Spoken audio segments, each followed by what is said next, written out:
네, 반갑습니다. 유광사 지산입니다. 오늘은 인간이 왜 사는지 삶의 의미에 대해서 좀 이렇게 말씀을 드리려고 합니다. 질문 자체가 아주 어둡고 이 말 꺼내기가 좀 두려운 질문입니다. 살고 죽는 이야기는 누구라도 생사가 주제가 되면 그 이유를 몰라서 이렇게 망설이게 됩니다. 왜냐하면 태어날 때도 기억하지 못하고 또 사람이 또 언제 죽을지도 모르기 때문이죠. 근데 또 이 왜 태어났을까 하는 질문과는 또 틀립니다. 음. 태어난데도 분명히 이제 원인이 있겠죠. 이게 원인과 결과의 그 인연법이 분명히 있습니다. 음.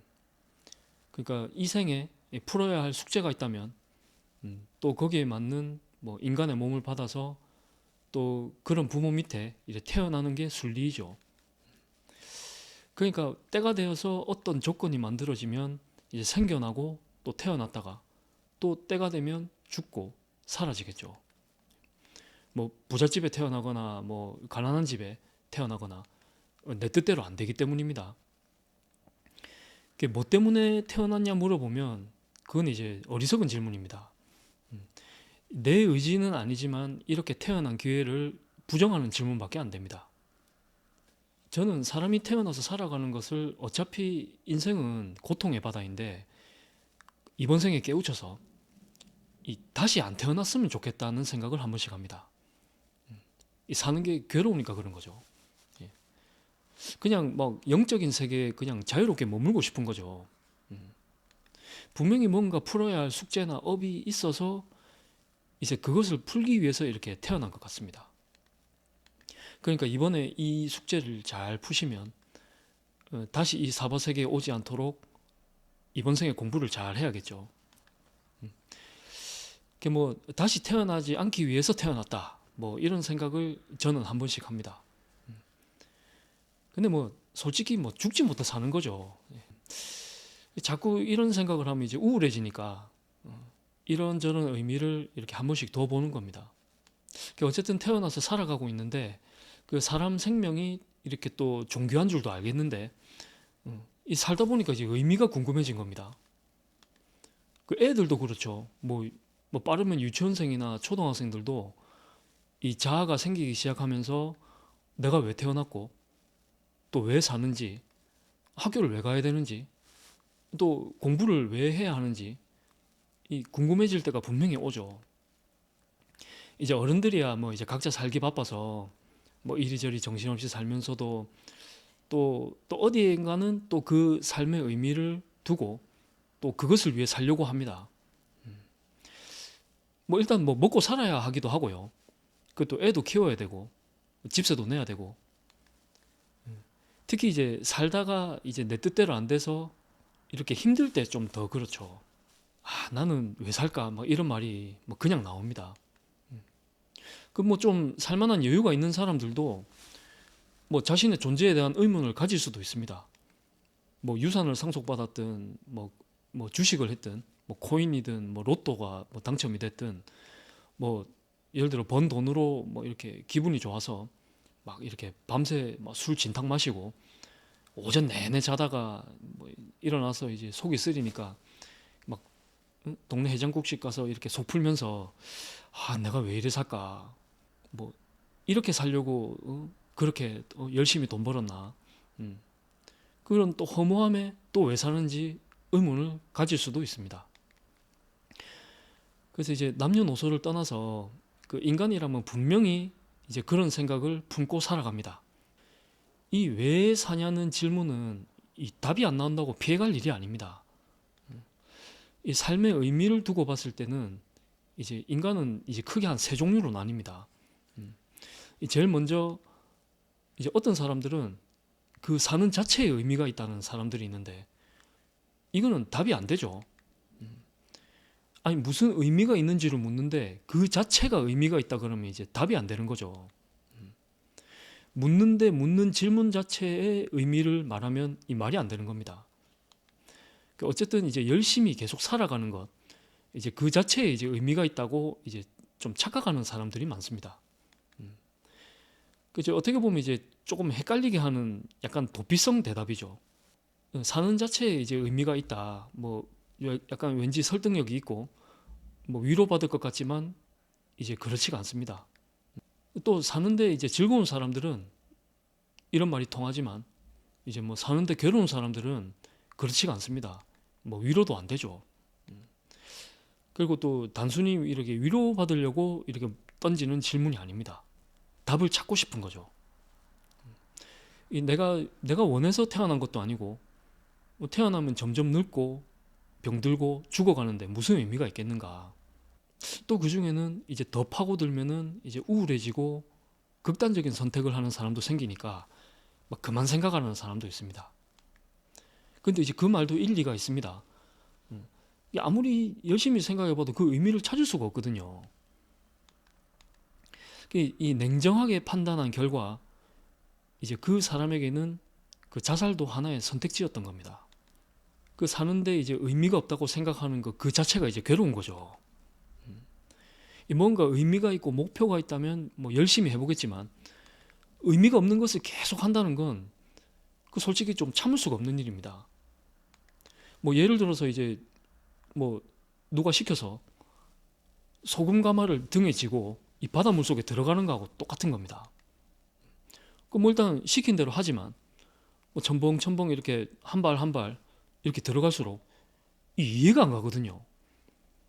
아니 일부러 바닷물에서 얻은 소금을 다시 이 바닷물에 들고 들어가면 이게 다 녹아버릴 텐데 이 무슨 의미가 있냐 이겁니다. 뭐 그걸 또 떠먹을 수 있는 것도 아니고요. 그것도 그 남자분들은 또 공감하시겠지만 이 군대에서는 이런 작업들이 많죠. 뭐 예를 들어 흙을 오전에는 저 산으로 옮겼다가 또 오후에는 또 이 산으로 다시 가져와야 됩니다. 그러니까 뭐 하루 종일 뭐 삽질을 하면서도 의미를 모르죠. 그러니까 이제 의미가 없으면 사람이 미치는 겁니다.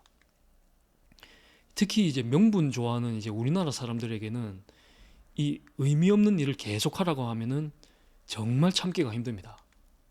그리고 이제 어딘가에도 의미를 못 두고 이렇게 괴로워하는 사람들은 이 약물이나 도박에 빠지기도 합니다. 왜냐면 이제 그 순간만큼은 있거든요. 그 의미를 못 두고 사는 게 괴로운데 그 고통을 잊기 위해 이제 다른 짓을 하기 시작합니다. 이 불륜도 그렇죠. 이 사는 게 좀 구질구질한데 그 사람 만날 때만큼은 위로가 되고 잊을 수가 있습니다. 애들도 그렇습니다.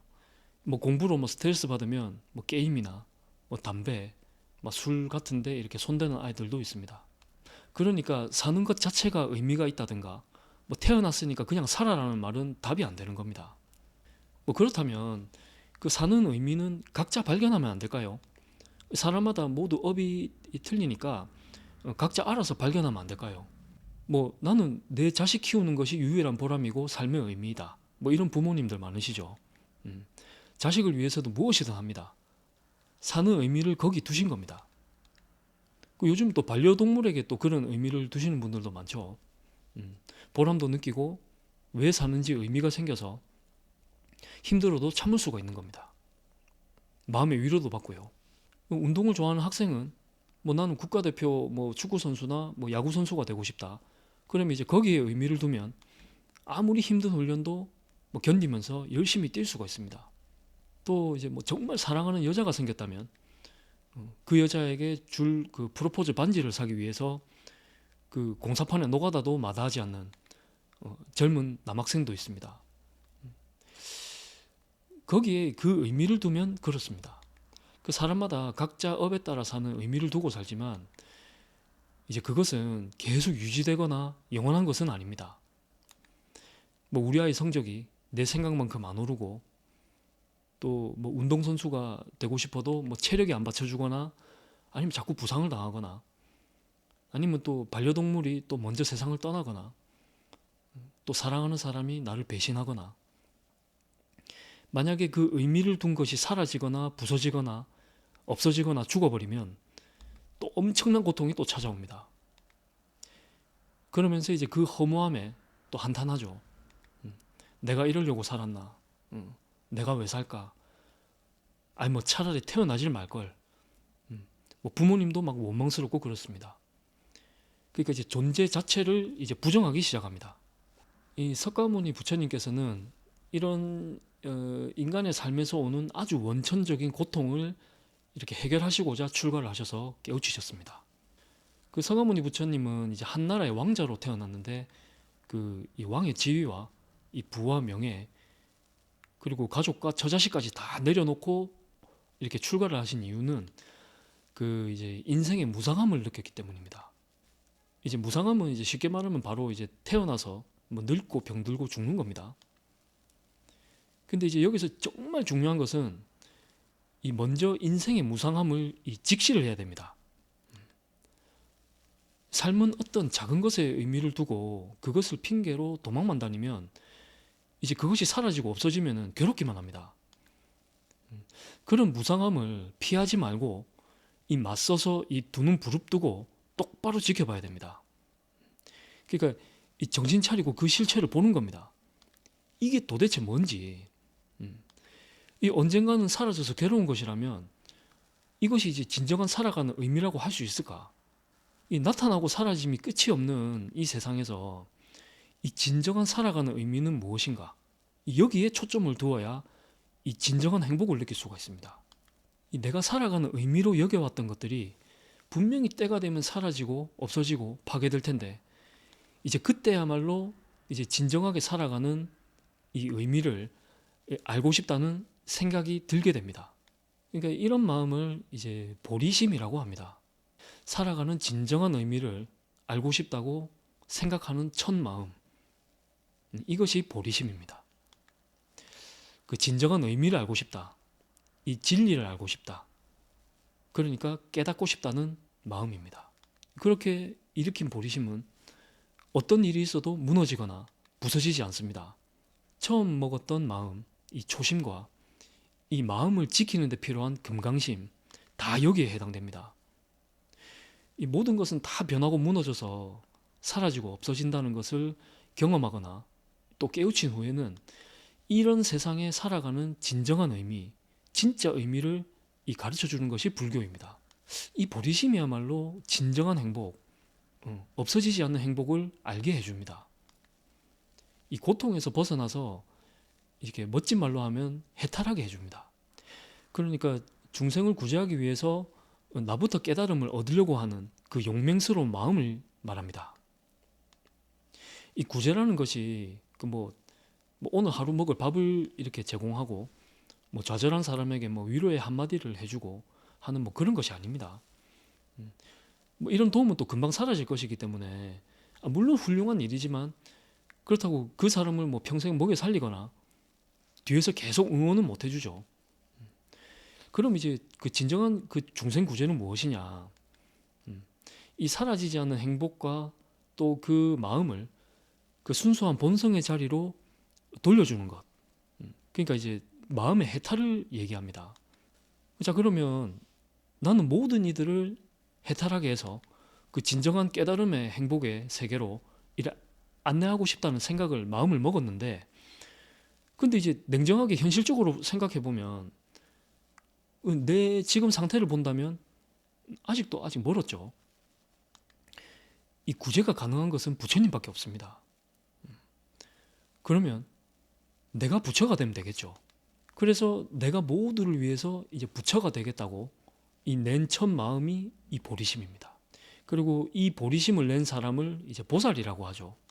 예. 뭐 착하고 친절하고 잘 웃고 봉사 잘하는 사람이 뭐 이렇게 보살이라는 이미지가 있지만 그 사실은 이제 진짜 의미는 그런 이미지보다 조금 더 열정이 있고 강렬하고 굉장히 현실적인 자비심을 갖고 있습니다. 그러니까 이 현실적인 이 자비심, 뭐 또 사랑 이런 것도 사실 애매하죠. 왠지 모두가 행복해져라 뭐 이런 좀 애매한 느낌이 있죠. 근데 이제 물론 이것도 굉장히 훌륭한 일이지만 자, 그렇다면 행복이 뭐냐? 행복해지려면 어떻게 해야 되냐? 이제 이 궁극적인 대답을 하려는데 아직 나에게는 그런 힘과 지혜가 부족하다.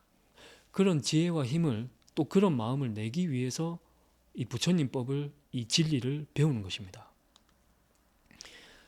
이제 티베트 불교에서는 이 보살, 이 보리살타라는 말을 그 깨달음을 향한 이 용맹스러운 마음이라고 이제 해석을 하는데, 이 말 그대로 이렇게 용맹하지 않으면 이 가기가 좀 힘든 길입니다. 음. 이 용기와 꺾이지 않으려는 그 강한 마음이 없으면 좀 갈 수가 없는 길이죠.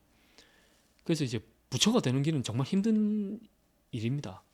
그러니까 이제 그것을 자신을 위함이 아닌 많은 중생을 위해서 그 길을 가려고 하는 것과, 또 반드시 이 부처가 될 것이라는 그 강렬한 결의를 한 사람을 이렇게 보살이라고 합니다. 이것이 이제 그 대승의 길을 가는 이 보살도의 시작입니다.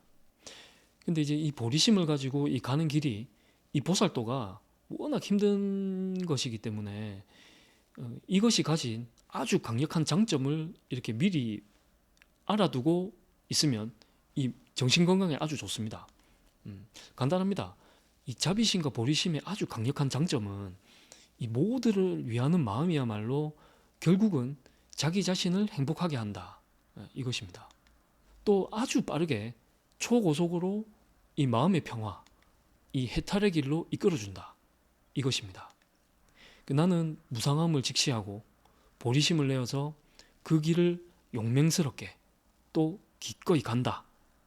거기에 삶의 의미를 두신다면 더없이 행복한 삶을 이제 누리면서 살아갈 수가 있습니다.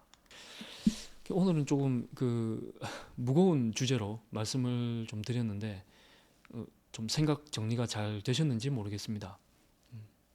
그 내년은 또 우리나라 경기도 그렇고 좀 살기가 더 각박해질 거라는 좀 예상들을 합니다. 그러니까 이런 시대일수록 그 오늘 이렇게 말씀드린 그 대승의 보살도를 닦아야만 앞으로 살아갈 수가 있습니다. 이 부처님의 이 진리의 말씀을 잘 새겨서 이 마음 단속을 잘 하시길 바랍니다. 그 뭔가 좀 큰 숙제의 답을 좀 찾은 것 같아서 좀 마음이 편해지지 않으셨습니까? 뭐 안 그러시다면 제가 좀 더 노력하겠습니다. 예, 시청해 주셔서 감사합니다. 예, 선물하십시오.